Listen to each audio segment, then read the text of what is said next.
कपोत कपोती की कथा। राजा युधिष्ठिर ने पूछा, दादाजी, शरणागत की रक्षा करने वाले पुरुष का क्या कर्तव्य है, ये आप मुझे सुनाइए। भीष्म जी बोले, राजन, शरणागत की रक्षा करना बड़ा भारी धर्म है। ऐसा प्रश्न तुम्हें अवश्य पूछना चाहिए। शिवी आदि राजाओं ने तो शरणागतों की रक्षा करके ही सर्वश्रेष्ठ सिद्धि प्राप्त कर ली थी। ऐसा भी सुना जाता है कि एक कबूतर ने अपना मांस देकर शरणागत शत्रु का विधिवत सत्कार किया था। युधिष्ठिर ने पूछा, पितामह, कबूतर ने शरणागत शत्रु को अपना मांस किस प्रकार खिलाया था और इससे उसे कौन सी सद्गत प्राप्त हुई थी? भीष्म जी बोले, राजन, सुनो, ये कथा समस्त पापों को नष्ट करने वाली है और परशुराम जी ने राजा मुचकुंद को सुनाई थी। पूर्व काल में राजा मुचकुंद ने परशुराम जी से यही बात पूछी थी। उसको सुनने की इच्छा देखकर परशुराम जी ने उसे एक कथा, जिसमें कबूतर के मुक्त होने का प्रसंग वर्णित है, ये सुनाई थी। परशुराम जी ने कहा, राजन, मैं तुम्हें धर्म के निर्णय और अभीष्ट अर्थ से युक्त एक कथा सुनाता हूँ। तुम सावधान होकर सुनो। किसी समय एक सघन वन में एक बड़ा ही डरावना बहेलिया रहता था। उसके शरीर का रंग कौवे के समान काला था। उसके क्रूर कर्मों के कारण उसे सगे संबंधियों ने भी त्याग दिया था। वस्तुतः जिसका आचरण पाप पूर्ण हो, उसे बुद्धिमान पुरुष को दूर से ही त्याग देना चाहिए। जो मनुष्य क्रूर, दुष्ट हृदय और प्राणियों की हत्या करने वाले होते हैं, उन्हें सर्पों की तरह सब प्राणियों से उद्वेग प्राप्त होता है। उसका तो नित्य का यही काम था कि जाल लेकर वन में जाता और बहुत से पक्षियों को मारकर उन्हें बाजार में बेचाता। इसके सिवा कोई दूसरी जीविका उसे अच्छी ही नहीं लगती थी। एक बार जब वह वन में ही था, बड़ी जोर की आंधी चलने लगी। एक क्षण में ही आकाश में घटाएं छा गईं और बिजली कड़कने लगी।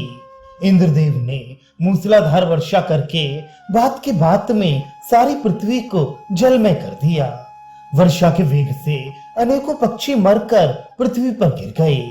इसी समय उस बहेलिये की दृष्टि एक कबूतरी पर पड़ी, जो शीत से ठिठुरकर पृथ्वी पर गिर गई थी।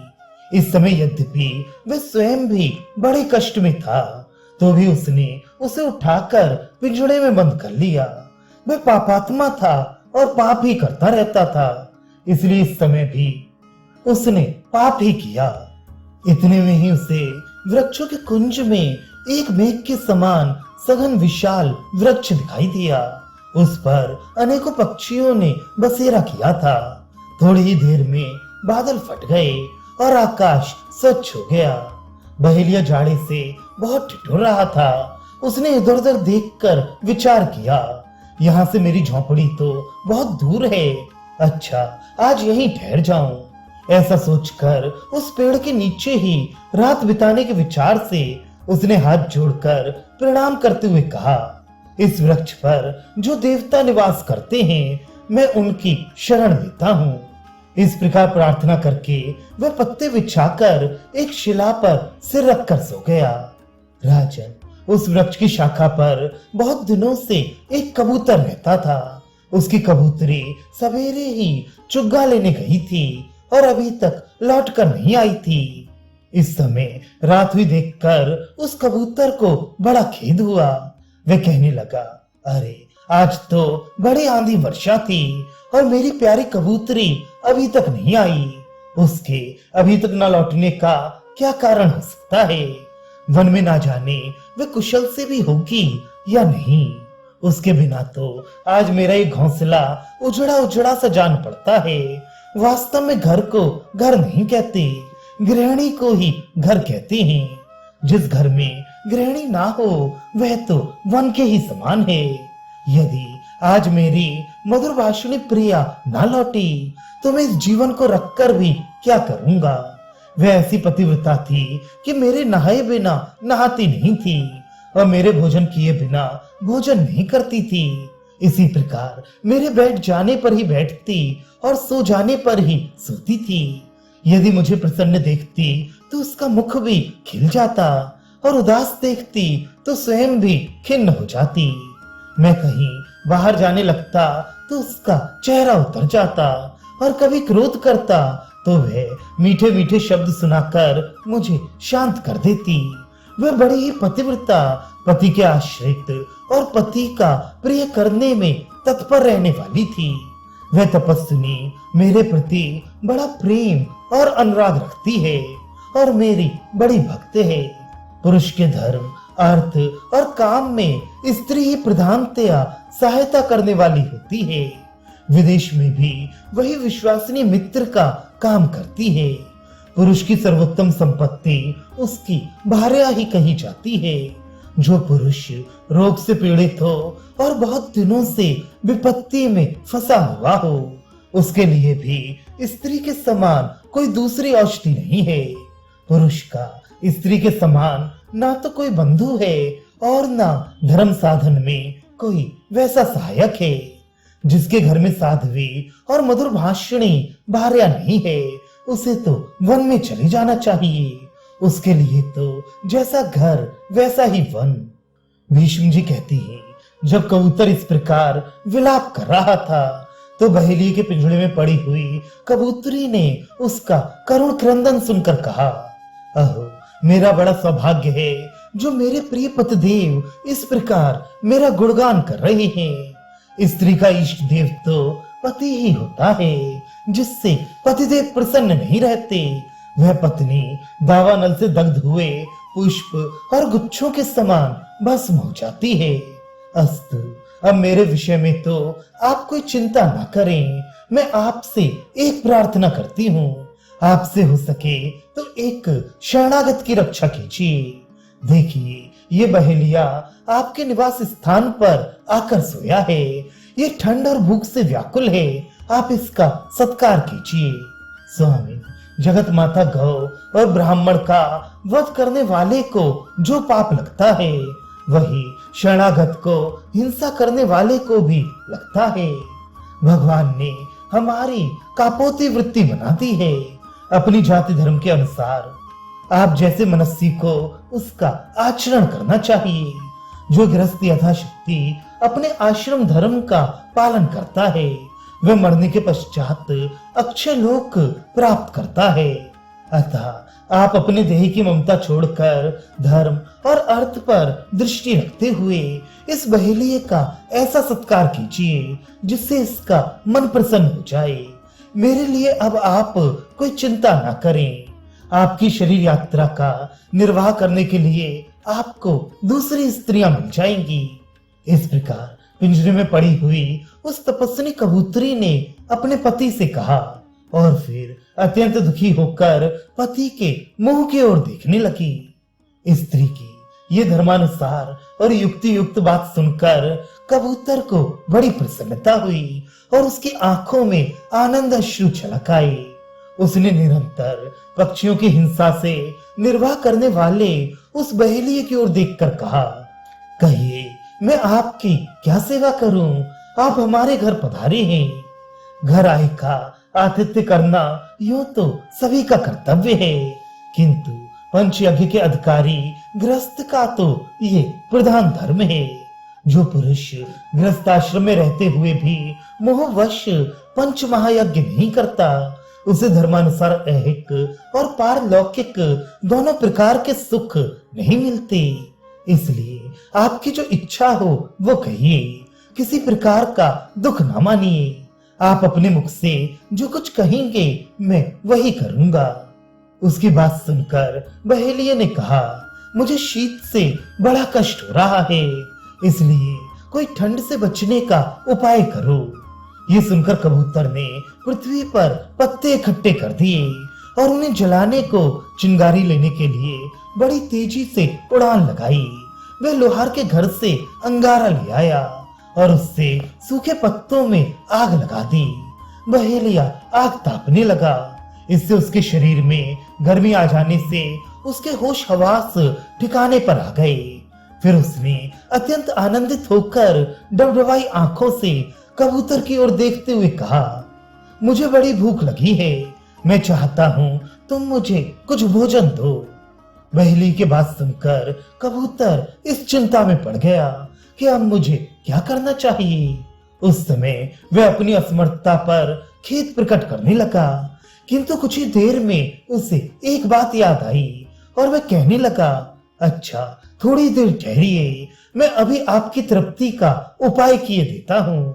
ऐसा कहकर उसने सूखे पत्तों से आग सुलगाई और फिर बड़े हर्ष में भरकर कहा, पहले ऋषि, देवता और महान भाव पितरों के मुख से मैंने सुना है कि अतिथि सत्कार बड़ा भारी पुण्य है। सौम्य, आज आप हमारे अतिथि हैं, इसलिए मैंने आपका सत्कार करने का पक्का विचार किया है। आप मुझ पर सदा कृपा दृष्टि रखें। ऐसा कहकर वह पक्षी प्रसन्न वदन से अग्नि की 3 परिक्रमाएं करके उसमें कूद पड़ा। कबूतर को आग में गिरा देखकर बहेलिया मन ही मन सोचने लगा, अरे मैंने ये क्या कर डाला, हाय मैं बड़ा क्रूर हूँ, मैं तो अपने कर्म से ही निंदनीय हूँ। निसंदेह इससे तो मुझे बड़ा भारी पाप लगेगा। इस प्रकार उसने बड़ा विलाप किया और बार बार अपने कर्म की निंदा की। यद्यपि इस समय बहेलिया को बड़ी भूख लगी हुई थी, तो भी कबूतर को आग में पड़ा देखकर वह कहने लगा, हाय मैं बड़ा ही क्रूर और मूर्ख हूँ, मैंने ये क्या कर डाला, मेरा तो जीवन ही दुखमय है, मुझसे तो नित्य ऐसा ही पाप होता रहता है। मैं सर्वथा अविश्वसनीय, दुष्ट बुद्धि और क्रूर विचारों वाला हूँ। सारे शुभ कर्मों को छोड़कर मैंने यह पक्षियों को फंसाने का ही धंधा स्वीकार किया है। देखो ये कबूतर कैसा महात्मा है, इसने अपने को अग्नि में होम कर मुझे अपना मांस दिया। ऐसा करके इसने ही मुझे धर्म का भी उपदेश कर दिया है। अब मैं भी स्त्री और पुत्रों का मोह छोड़कर अपने प्रिय प्राणों को त्याग दूंगा। आज से मैं सब प्रकार के भोगों को त्याग कर भूख, प्यास और धूप को सहन करते हुए शरीर को सुखा डालूंगा और तरह तरह से उपवास करके अपना परलोक सुधारूंगा। अहो, अपना शरीर होम कर इस कबूतर ने यह बता दिया कि अतिथि का सत्कार कैसे करना चाहिए, इसलिए अब मैं भी धर्माचरण करूंगा। मनुष्य का सर्वोत्तम आश्रय धर्म ही है। ऐसा सोचकर उस बहेली ने लाठी, शलाका, जाल और पिंजड़े को फेंककर उस कबूतरी को भी छोड़ दिया और महाप्रस्थान का निश्चय करके वहां से तप करने के लिए चल दिया। बहेलिए के चले जाने पर कबूतरी पति को स्मरण करके बहुत शोकाकुल हो गई और दुख से विलाप करती हुई कहने लगी, प्रियतम, मुझे याद नहीं कि कभी तुमने मेरा कोई अप्रिय कार्य किया हो। तुम नित्य ही मेरा लालन करती थी और बड़े आदर से सत्कार करती थी। मैंने तुम्हारे साथ बहुत सुख भोगा है। आज मेरे लिए वह कुछ भी नहीं रहा। स्त्री को पिता, भाई और पुत्र से थोड़ा सा ही सहारा मिलता है। उसे अपार सुख देने वाला तो पति ही है। अतः ऐसी कौन नारी है जो अपने पति का आदर ना करेगी। स्त्री के लिए पति के समान कोई नाथ नहीं और न पति के समान कोई सुखी है। उसके लिए तो धन और सर्वस्व को छोड़कर पति ही एकमात्र गति है। नाथ, अब तुम्हारे बिना मुझे इस जीवन से भी क्या प्रयोजन है। ऐसी कौन सती स्त्री होगी जो पति के बिना जीवित रहना चाहेगी। इसी प्रकार उस कबूतरी ने दुखित होकर बहुत करुण क्रंदन किया और फिर उस जलती हुई आग में कूद पड़ी। उसने देखा कि उसका पति रंग बिरंगे फूलों की माला और विचित्र वस्त्राभूषणों से सज्जित हुआ एक विमान पर बैठा है तथा अनेकों महापुरुष उसकी सेवा में उपस्थित हैं। इस प्रकार पुण्यकर्मा महात्माओं के सैकड़ों विमानों से घिरा हुआ वह अपनी पत्नी के सहित स्वर्ग सिधारा और वहां अपने पुण्य कर्म के प्रताप से सत्कृत होकर स्त्री के सहित आनंद पूर्वक विहार करने लगा। बहेलिये ने जब उन दोनों को विमान पर चढ़कर आकाश में जाते देखा तो उनकी ऐसी सदगति देखकर उसे बड़ा अनुताप हुआ और वह सोचने लगा, मैं भी इसी प्रकार तपस्या करके परम गत प्राप्त करूंगा। मन में ऐसा विचार करके वह वहां से चल दिया और ममताहीन होकर पवन मात्र से निर्वाह करता उद्यम रहित होकर एक कंटकाकीर्ण वन में घुसा। इससे उसका सारा शरीर कांटों से छिलकर लहूलुहान हो गया। इतने ही में वायु के कारण रगड़ लगने से वृक्षों में आग लग गई। आग बड़ी प्रचंड थी, उसकी ऊंची ऊंची ज्वालाओं से सब ओर चिंगारियां फैलने लगी और मृग तथा पक्षियों से भरा हुआ वह सारा वन जलकर खाक होने लगा। ये देखकर वह बहेलिया भी बड़ी प्रसन्नता से शरीर छोड़ने के लिए उस प्रज्वलित अग्नि की ओर बढ़ा और खुशी खुशी भस्म होकर परम गत को प्राप्त हो गया।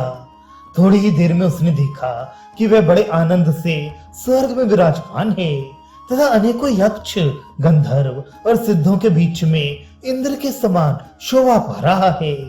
इस प्रकार वे कपोत, कपोती और बहेलिया तीनों ही अपने पुण्य के प्रताप से स्वर्ग सिधारी। जो स्त्री इस प्रकार अपने पति का अनुसरण करती है वह कपोती के समान ही स्वर्ग लोक में विराजती है। राजन, शरणागत की रक्षा करना बड़े ही पुण्य का काम है। ऐसा करने से गोवध करने वाले के पाप का भी प्रायश्चित हो जाता है। इस पापनाशक पवित्र इतिहास को सुनने से मनुष्य की दुर्गति नहीं होती और वह स्वर्ग सुख प्राप्त करता है।